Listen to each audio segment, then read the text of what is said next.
Bonjour à tous et bienvenue sur la chaîne Le Monde du Rallye Amateur qui a pour but d'englober tout ce qui est autour du monde du rallye. Donc, à savoir pilotes, copilotes, aussi des mécanos, des préparateurs, des commissaires de course. On va essayer de voir un peu tout ça au travers des diverses vidéos qu'on va faire. Moi, c'est Yann et on attend tout de suite avec Andy Panek et Enzo Valo qui sont champions de France en R2J.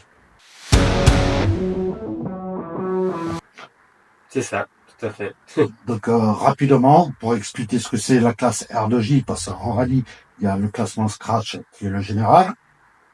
Dedans, il y a des classements au groupe par rapport aux modifications des véhicules. Et dans ces mêmes groupes, il y a aussi la classe qui correspond à la cylindrée. Donc explique-nous rapidement à quoi correspond la classe R2J. La R2J, c'est une Fiesta R2T, donc avec un 1 litre EcoBoost turbo, donc faite pour les juniors. La R2T fait 180 chevaux avec un interne moteur forgé, avec une cartographie et des suspensions de 3 voies. Et nous, sur la R2J, pour limiter les coûts et pour avoir une équité, on va dire, entre les pilotes, il y a le moins de réglages possible, donc c'est-à-dire juste un moteur d'origine, une cartographie qui fait 140 chevaux et des suspensions monovoie. Voilà, après en termes de châssis, le freinage reste le même, et l'intérieur et la caisse, c'est la même. D'accord, c'est quand même une belle boîte séquentielle. Ouais, tout à fait, elle a une bonne boîte séquentielle, un bon sous-bloc. Voilà, c'est un peu mou sur l'asphalte, mais sur la terre, avec le couple, c'est intéressant.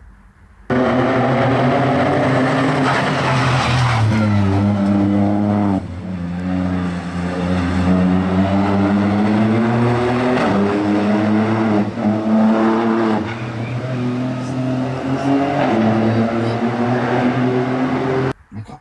Donc on va commencer par toi, Andy, je te laisse te présenter. Moi, c'est Andy, du coup, j'ai 28 ans. Passé 29 même, maintenant. Je suis gérant de société, je suis électricien, pilote amateur dans la Fiesta du coup. Et voilà, après mon parcours fait du rallye depuis 2017. J'ai fait une petite pause avec le Covid et on a repris à la sortie du Covid. Voilà, pour faire simple, j'ai commencé avec une Clio en 9 2014 qu'on m'avait prêtée. On a déjà commencé par des problèmes techniques. Et après, on a acheté une 106 en NE2, d'une 106, on est passé à une Clio, et de la Clio, on est passé à la Fiesta. Voilà, pour faire un rapide débriefing. D'accord. Alors, tu disais rapidement que tu étais gérant d'entreprise, donc driver expérience, qui est un centre de simulation à la fois rallye, circuit, F1. Tu m'arrêtes si je dis une bêtise. Non, c'est Voilà, tout ça. sur lequel on essaiera de faire une vidéo Un peu plus un tard. peu plus tard, uniquement basée sur ce centre de simulation. Enzo, Du coup, moi, Enzo Valo, 21 ans. Je suis franchement démoulé. ouais, tout neuf. Je travaille du coup dans le commerce principalement.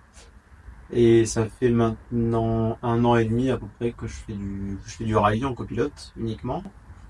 C'est Andy qui m'a tout appris. Donc, D'accord. Toi, Andy, comment t'en es venu à t'intéresser au monde du rallye? J'ai toujours aimé la course auto. Pour moi, le premier budget qui était accessible, c'était le rallye, plus que le circuit, qui est quand même plus onéreux. Bon, il y a le karting entre les deux que j'ai fait, que je vais pas citer, mais on va commencer par le karting et après on va faire du sport auto en voiture. À mon sens, le rallye reste le moins onéreux pour se lancer. Voilà, parce que les voitures coûtent pas très cher et autres. Et puis après, je faisais du VTT de descente auparavant. Donc l'adrénaline entre les arbres, ça me parlait. J'ai retrouvé à peu près la même en rallye qu'on ne trouve pas en circuit parce que c'est très large. Et Juste une idée de budget, une auto comme celle-là. alors ça, c'est quand même des autos. Non. Ça reste onéreux pour quand on va se lancer, mais Tout à fait. ça fait un budget de 25 000 euros. Voilà. Après, quand ma 106, moi quand j'ai commencé, elle coûtait 10 000 quoi. Hein. Voilà, il faut compter. Après, en fait, ce qui est le Et 10 plus 000 parce que tu as fait beaucoup de choses autour dessus sur la voiture aussi. Oui, parce qu'on a voulu avoir une auto un peu perfo aussi, mais aujourd'hui, même une N2S, ça peut se trouver un peu moins de 10 000 euros. Voilà. C'est sûr que ça reste un gap. Pour quelqu'un qui commence de zéro, il faut déjà trouver cette somme, plus au moins une remorque, parce que les véhicules ne sont pas homologués. Mais dans le sport automobile, ça reste les sommes les moindres, quoi. C'est le même prix qu'un karting neuf, pour ceux qui veulent se lancer dans le karting, par exemple. Enzo, comment t'en es venu au rallye, toi? Moi, je suis pas du tout issu de la course auto à la base. J'ai une famille qui aime la voiture, mais sans aller voir des grands prix, sans aller voir des courses les week-ends, sans voilà. Je regardais le GP à la télé, quoi. Ça s'arrêtait là. Et étant client de du coup cette société, j'ai appris à connaître du coup Andy, à passer de plus en plus de temps avec lui et il m'a fait découvrir le monde du coup du rallye que je connaissais pas du tout. Je suis allé le voir sur quelques week-ends et après bah, je commençais à aider sur ce que je pouvais parce que bah, moi j'ai jamais fait de mécanique de ma vie. Même changer d'ampoule c'est déjà compliqué pour moi donc je découvre avec lui pas que le rallye, enfin on va dire ça comme ça. Et arrive le moment où bah, il change la 106, il passe sur la Clio. On s'est retrouvé un peu entre tous nos copains à le faire nous-mêmes. Je les ai beaucoup aidés. Arrivé au même moment où bah, il n'avait pas de copilote, bah, moi je savais toujours pas ce que c'était. Et il m'a dit bah viens on se lance ensemble, on s'entend bien déjà en dehors de la voiture, pourquoi pas essayer dans la voiture. Et donc là on est venu pas mal de séances, enfin de séances d'essai, d'apprentissage pour moi, que ce soit sur le côté virtuel où bah, fallait que je découvre les notes, tout en alliant ses notes à lui, qui s'en rapprochent un petit peu, mais il y a toujours quelques petits. Et le plus dur quand t'es copilote, c'est de pas être malade en voiture. Ouais, ça c'est vrai que j'avais jamais essayé, donc je sais que. C'est le premier test. Voilà, c'est ça. Ça vous convient comme ça, cousin Hubert, c'est pas trop rapide. Vous n'allez pas être malin. Pas vomir, pas avoir la nausée quand on roule. Surtout que lui il roule des fois un peu vite. Non, mais après sinon ouais. On va dire qu'il m'a principalement tout appris. Après, j'ai essayé de m'ouvrir au monde du rallye. Comme lui s'est ouvert à moi, en fait, c'est une grande famille où bah, tous les copilotes s'entraident.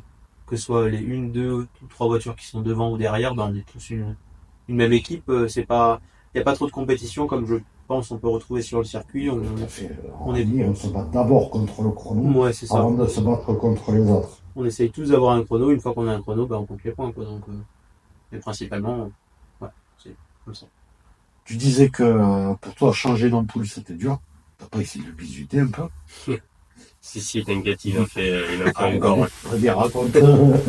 Oh, j'en ai plus trop en tête, mais si tu veux, son meilleur souvenir, je pense que ça sera de penser une Clio qui était rose à la base pour la rendre blanche. Et d'avoir encore Je du me rose. souviens de cette fille. Voilà. Je pense il a encore de la poussière de ponçage dans sa maison. Donc, ben, j'ai regardé, vous avez fait pas mal de bons résultats. Notamment, toi, Andy, ton premier beau résultat, c'était au Fenouillade en 2021, où tu gagnes la classe face à nos amis Patrick Mila et David Beltran, Ouais, tout à fait. contre qui tu t'étais déjà battu juste avant au Rallye des Corbières, si je dis pas de bêtises. C'est ça. Et toi, t'avais fini deuxième et eux premier. Ouais, c'est ça. Alors au Corbière, c'était une erreur de ma part, erreur de débutant, mais en fait, j'avais plus de pneus, donc j'ai chaussé des vieux pneus durs en Michelin, mais qui étaient vieux, qui dataient, je crois, de 2015. Donc on est en 2021, faut le remettre dans le contexte. Sur la petite spéciale, j'ai réussi à peu près à les faire chauffer. Je perdais un petit peu de temps sur Patrick, mais j'étais toujours premier de la classe. Sauf que au départ de la deuxième spéciale, qui fait 15 km, on a eu un arrêt de course, mais on n'a pas eu un petit arrêt de course, on a eu un arrêt de course de 1 heure, je crois, de mémoire. Et ça a fait refroidir les pneus, ça fait refroidir la mécanique. Et donc les premiers virages, j'essayais de rouler avec ma tête pour pas les garer un peu plus bas dans le ravin. Et voilà, je lui en ai laissé un peu de trop, du coup, parce que je perds ma première place pour 1 seconde 2, je crois, à la fin. Donc c'était une belle bagarre, tout le week-end on s'était bien régalé, ça nous a permis de nous rapprocher. Par contre le mois d'après j'ai dit c'est hors de question que les vieux C'est la revanche. c'est hors de question que les vieux ils commencent à nous passer devant. Patrick et David qui vous fait un petit coucou. Une petite bise, les Et j'essaierai de contacter aussi pour faire une vidéo. ce sera avec plaisir. C'est un équipage que j'apprécie aussi, que j'ai croisé pas mal en rallye dans les Cévennes. Ouais, ça fait un paquet de temps qui roule. Ouais. Et non, du coup, j'avais acheté 4 balles neuves. Et puis du coup, j'ai passé les balles neuves et on avait gagné avec presque 1 minute d'avance, je crois. Donc voilà, c'était la petite revanche pour dire attention, on peut aussi se fâcher. Ça, c'était avec la 106. Ça, c'était avec la 106, ouais. Et après, 3 semaines après, on faisait un beau rallye qui me tient moi pour le coup à cœur, c'est le d'Evoluer, celui qu'on est en train de préparer là actuellement. Et que tu fais le week-end prochain, lui. c'est ça, ouais. Après, je sais pas quand est-ce que la vidéo sortira, donc c'est pour ça. Mais Effectivement, c'est un rap que j'aime, enfin, que je connais, j'allais découvrir. Le samedi, on rentrait 13e scratch. Bon, ça doit être le numéro qui nous a porté malheur. Le lendemain, on s'est garé dans le ravin, mais sinon, c'était une super expérience.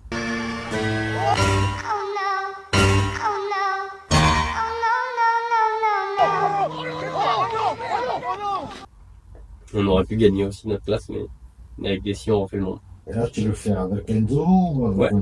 D'accord. On va le faire avec Enzo, pareil, dans l'objectif d'essayer de préparer le Monte Carlo ensemble. Et puis après, on a notre petite équipe d'ouvreurs, François, qui nous fait l'assistance, qui on passe le bonjour, et Alexis, qui fait copilote à temps perdu pour moi, quand on est dans le coin, quand on monte dans sa Normandie perdue. Et on lui passe une bise aussi. En tout cas, ton Louis, on te souhaite une meilleure issue que la dernière fois. Ça, je pense qu'il y aura pas pire. S'il y a pire, on peut vraiment casser la voiture. Ouais, c'est pas le but. Non. Le but, c'est de rester sur la route. C'est toute la difficulté de ce rallye, ouais. Rester sur la route, ouais. Donc après, c'est 2022 où tu as monté une Clio 3. C'est ça. Ouais, on a monté la Clio, du coup, de 14, c'est ça? Hein. Ouais. Achetée dans le nord de la France, elle était pas très belle, donc, on l'a complètement refaite. De A à Z, on a tout démonté. Enzo l'a pensé pendant des jours et des jours et des semaines. Le fameux bisutage de la Clio rose. Et puis après, ouais, préparation intégrale, j'ai refait tout le faisceau électrique. François s'occupait de refaire la boîte de vitesse. On avait un partenaire Damien Boidzo, mais qui a arrêté aujourd'hui, qui nous avait refait un moteur. Voilà, on a fait toute une gestion. On était reparti vraiment d'une feuille blanche et on a tout refait. Puis après, ça avait pas trop mal marché sur le papier. On a fait quelques résultats, sauf que ouais, ça doit être la marque qui fait ça. Le problème de fiabilité aussi, on a cassé des boîtes de vitesse à plus en pouvoir. Et donc à la fin, on a préféré la revendre pour s'équiper avec une séquentielle et avoir une boîte pour un usage pour quoi. Tout à fait. Et donc après, 2023, début d'Enzo, hein, avec Enzo, en rallye, j'ai vu. Ouais, c'est ça, au Cap Canton. Toujours sur la Clio 3. Toujours sur la Clio, ouais. Pour lequel tu n'as pas choisi la classe la plus facile, F214. En général, il y a beaucoup de monde dans cette catégorie. Ouais, bon, après. Avec de très grosses autos. Enzo t'en dira ses premiers mots après, mais non, ouais, le F2000, l'avantage du F2000, c'est que tu fais un peu ce que tu veux. Pour expliquer après à d'autres personnes ce que tu expliquais tout à l'heure par rapport au groupe classe, mais le groupe F, c'est vraiment un groupe où la préparation elle est la plus ouverte possible, quoi. Donc forcément, on se retrouve avec des grosses autos, mais on a pu démontrer que c'est pas parce qu'on avait une grosse auto qu'on pouvait être vite, quoi. On a réussi à se placer sur des rallyes nationaux. On fait deuxième en Côte du Tarn, on fait à Dieppe, on se battait pour la victoire avant de casser la boîte. En général, toi, t'es rodé par des spéciaux pour laisser le cerveau dans le pack à casque. Ouais, et avec une grosse paire de... Il vaut mieux faire attention de pas prendre le cerveau dans notre discipline. Mais non, ouais, voilà, donc ça a permis de montrer qu'on pouvait être perfo sans avoir beaucoup de chevaux, quoi. Enzo, t'as pas peur des fois? On va dire que j'y travaille, mais il y a quand même des fois des mouvements de caisse qui me... J'ai pas peur, mais ça me surprend. Ouais. En général, plus ça va vite et moins t'as le temps d'avoir peur. Ouais, par expérience, pas lever la tête aussi. J'ai plus peur dans des petites voitures que dans des grosses. Bon, moi pour l'instant, c'est-à-dire que j'ai la chance, on va dire, d'être avec Andy, et Andy a quand même des belles voitures. Vraiment des voitures qui me plaisent, ça me procure le plaisir en tout cas. Et c'est vrai que moi je me sens bien dans celle-ci. Je suis à l'aise, j'aime bien. Après, t'attaques 2024, qui commence par pas mal de galères, si je me souviens bien. Ouais, je me souviens plus ce qu'on a fait en 2024, mais ouais, on a fait une boîte à Dieppe, ça c'était au mois de mai, c'était avec Alexis. On a fait un moteur au Fenouillet de fin 2023. Et on avait refait une boîte entre le Côte du Tarn et le Fenouillet, fin 2023, début 2024. Problème de couple court qui s'arrachait, enfin, on a eu tout et rien, et une casse moteur qu'on a aujourd'hui, on n'a toujours pas d'explication de pourquoi ça, pourquoi cette casse. Voilà, et après, c'est ce qui nous a amené à changer la voiture, parce que on s'était dit qu'on devait avoir une utilisation trop intensive par rapport aux pièces qui étaient montées dessus, quoi, et n'ayant pas les moyens pour se permettre d'acheter une séquentielle sur la Clio 3, on a préféré changer de monture. Et ça faisait d'autres expériences Une voiture avec un turbo, on était sur un Atmo auparavant. Donc voilà, une boîte en H, on passe sur la séquentielle. Un pédale sans assistance et un pédalier de la voiture de Monsieur et Madame Tout le Monde. Enfin voilà, beaucoup de petits changements avec des gros impacts. Et après, du coup, avec cette voiture, j'ai eu pas mal de bons résultats qui t'ont permis de te qualifier pour la finale à Antibes, à Nice. À Nice, ouais, c'est ça, tout à fait. Mais ouais, bon après c'était un peu l'objectif, on avait une voiture fiable, on avait marqué quand même beaucoup de points avec la Clio, hein. C'était la Clio aussi qui nous a permis de nous qualifier. Après, bon, on a juste assuré notre qualification entre guillemets avec la Fiesta. Mais oui, on a gagné au Santaf, on a gagné au Pays Basque, À la Montagne Noire. à la Montagne Noire. On a fait des beaux rallyes, on s'est régalé. Et la consécration à la finale. Exactement, ouais, sur les spéciales du Monte Carlo, du coup, donc pour nous, c'était un peu aussi l'objectif d'y aller, c'était pour se préparer au mieux, découvrir un peu le terrain. Voilà. Voilà. Puis après, ça faisait plaisir aussi à nos partenaires de partir sur la Côte d'Azur et de voir des belles voitures sur des cols mythiques, quoi. Et du coup, pour 2025, quel est le programme? Ouais, il est pas très ficelé pour le moment, parce que l'objectif, c'est plutôt janvier 2026 avec un Monte Carlo, qui serait pour moi le Graal du sport amateur d'aller En championnat du monde. en championnat du monde et qui plus est sur une des manches les plus dures. Donc voilà, ça serait vraiment le Graal. Après, je pense qu'on va essayer de trouver les finances pour la montée en terre et faire ouvreur aux terres de Cosse. Il nous manque un petit peu de finances, mais on va faire ce qu'il faut cet hiver pour essayer de les trouver. Et pour découvrir aussi un peu cette surface pour moi, parce que moi j'ai fait que du kart cross dessus. Et donc en auto ça doit être différent. Et après on verra, je sais pas trop, comme on a été à Dieppe, peut-être viser une finale si on peut. Enfin voilà, ça reste pour le moment très vague. Une petite anecdote peut-être à nous raconter. Bon, je vais essayer de la trouver. Là, la première qui me vient en tête, je dirais le Turini, la dernière du Turini. Une dernière de Turini ou le col Saint-Roch avec les couchers de soleil. Ouais, on va dire qu'il y en a deux. Une qui est quand même une bonne anecdote et une qui est une... Mais au fond, quelle différence y a-t-il entre le bon et le mauvais chasseur? Je l'attendais celle-là. Je l'attendais. Enfin, bonne pour moi, mais pas bonne pour lui. Ben, La dernière spéciale de la finale, n'ayant pas eu d'arrêt de course, enfin, c'était 2 boucles de 3 spéciales. Le matin, on n'avait pas eu d'arrêt de course, donc on se dit qu'à l'assistance du midi, on va partir qu'avec les rampes de phare, ça suffit. On va finir, il fera un peu de nuit, mais sans plus quoi. 142. Sans la rampe de phare. Donc on part qu'avec les phares de virage, et c'est tout. Arrivé au départ de la 4, enfin la première spéciale de cette boucle, arrêt de course de 2 arrêts de course, un de 20-30 minutes et l'autre de pareil 30-45 minutes. Donc on part de celle-ci, c'est déjà un peu sur les tombants. Bon, les spéciales les unes après les autres. Arrivé au Turini, nuit noire. Et bon, comme je vous l'ai dit plus tôt, je suis quand même très très bon en mécanique. C'est moi qui ai monté les phares de virage. Apparemment, le branchement de celui à gauche n'était pas optimal. Donc on n'avait que l'avant droit et les pleins phares. magnifique. Tout à la note. Pour 18 km en pleine nuit, sur une spéciale qu'on avait fait une fois, on avait vu qu'elle était humide. Je pense qu'on s'en sort quand même pas trop mal. Je crois qu'on fait 80 et quelques. 90 ou 95e temps en scratch, je crois, sur plus de 200. Surtout que c'est une finale, donc c'est pas avec des manches autour. Ouais, normalement, ils sont tous censés tourner un petit peu le volant. Et après, Nancy, je pense le plus beau souvenir que j'ai sur ma carrière, on va dire balistique, c'est quand même la spéciale numéro 4. La deuxième spéciale de Col Saint-Roch, c'est ça? Ouais, ça. Je pense, enfin, je parle en son nom, mais notre spéciale préférée, le départ très, très rapide avec de la montée et après, quand on arrive au sommet, on redescend avec le beau coucher de soleil, tous les spectateurs qui sont à fond, quoi, les épingles qui s'en suivent les unes sur les autres, enfin, c'est magique. On dit, toi, t'en as une autre, peut-être Moi, de ta période où tu étais peut-être avant d'être avec un. Je peux t'en avoir des millions, moi, si tu veux, des anecdotes où on part à 3h du matin sur une route derrière chez moi pour réparer une carto, pour être à 7h sur un rallye. repartir pour le dévolu, casser les chaînes du camion sur un col, tomber en panne. J'en ai des centaines. Essayer de réparer une boîte de vitesse dans la nuit du samedi au dimanche pour repartir en super rallye. Voilà, il y en a des millions. Hein. C'est l'avantage de notre sport, c'est qu'on se crée plein de souvenirs.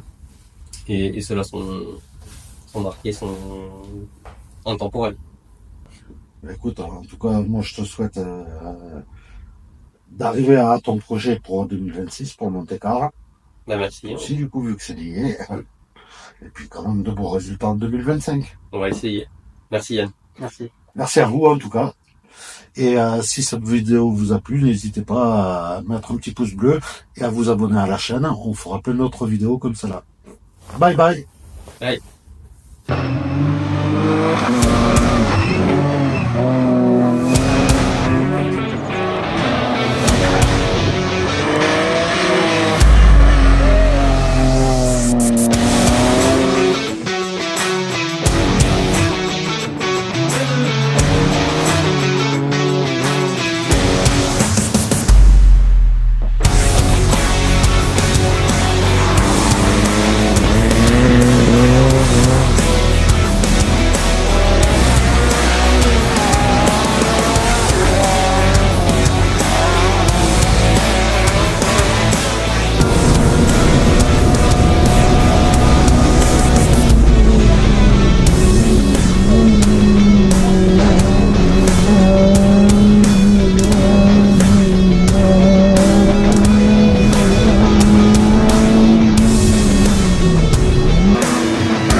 Et nous revoici pour un bonus vidéo afin de vous expliquer à quoi consiste la chaîne précisément, mais aussi à me présenter un peu plus en détail.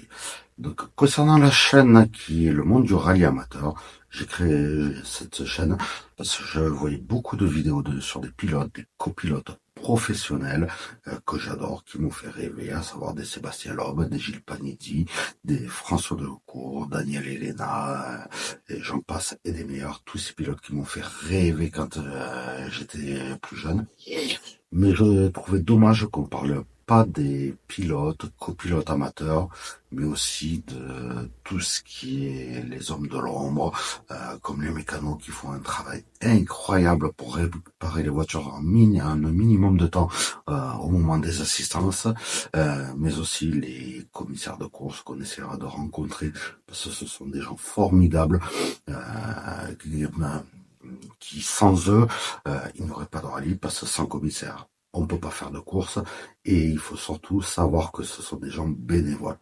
Donc un gros bisou à eux, on les adore, et heureusement qu'ils sont là pour qu'on puisse faire du rallye. Donc tout au long des vidéos que je vais vous présenter sur cette chaîne, on va essayer de rencontrer toutes ces personnes, pour les mettre en avant, qu'on puisse enfin parler de ces personnes extraordinaires. Me concernant, moi c'est Yann, comme je vous ai dit en début de vidéo. J'ai découvert le rallye en 2002, tout bêtement, en regardant un soir la télé parce que je n'arrivais pas à dormir. Je suis tombé sur le rallye de Monte-Carlo, où j'ai vu ces voitures passer à la télé, j'ai trouvé ça superbe. The running order for the top 15 each day. Gilles Panizzi and his co-driving brother Hervé were therefore among the first crews to tackle the day's opening stage, and they were 7th fastest. Du coup, après ça, j'ai commencé à acheter quelques magazines, à répondre à une annonce en 2003, c'était début juin 2003, il y avait des annonces à la fin de ces magazines. Il y avait un pilote qui était pas très loin de chez moi qui recherchait un copilote. Je l'ai appelé simplement pour savoir comment ça se passait. J'ai été le rencontrer la semaine d'après. Et il m'a fait faire un petit tour dans sa voiture de course. Résultat, 15 jours après, je faisais mon premier rallye avec lui. Et j'en ai fait jusqu'en 2021, où j'ai arrêté parce que manque de budget, comme tout le monde on le sait, période difficile, très dur de trouver des sponsors. Et l'argent, dans le rallye, comme dans tout sport automobile, c'est le nerf de la guerre. Il faut savoir que le rallye automobile reste quand même financièrement un des sports mécaniques les plus accessibles. Depuis que j'ai démarré le rallye en 2003, sur lequel j'ai commencé en Super 5 GT Turbo, j'ai eu la chance de passer par plusieurs voitures, notamment des Saxo VTS, des Golf 1 GTI, Lancia Delta Integral, Lancer Evo 6, une magnifique 206, dont je suis tombé amoureux et que vous retrouvez forcément sur le logo de la chaîne. J'ai aussi roulé, j'ai fait quelques manches de championnat de France sur terre, sur lequel je me suis régalé. J'ai eu aussi la chance de rouler avec un pilote qui m'a fait rêver pendant 15 ans, pendant que je participais sur les mêmes rallyes que lui. L'occasion s'est présentée en 2022, donc j'essaierai de vous le présenter dès que je peux. Une légende des rallyes dans les Cévennes qui est Serge Dufour. Coucou Serge, je me suis vraiment régalé avec toi, même si le samedi avait été très compliqué pour des problèmes de radio. Le dimanche était incroyable.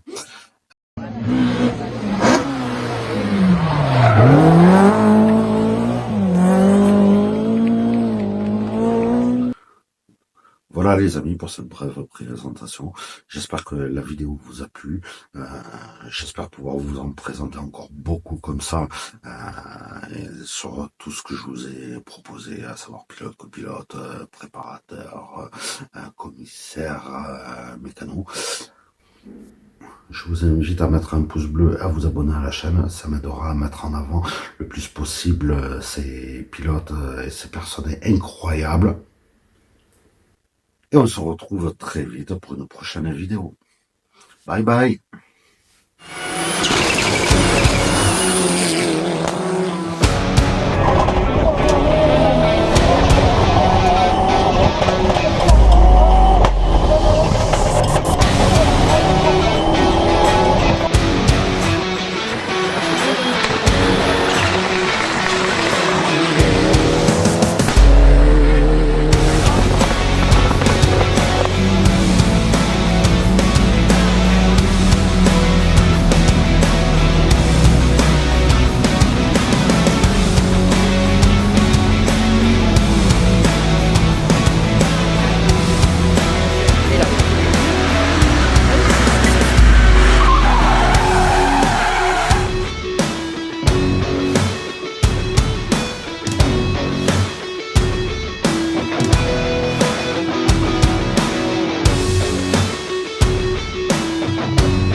Ça c'est con.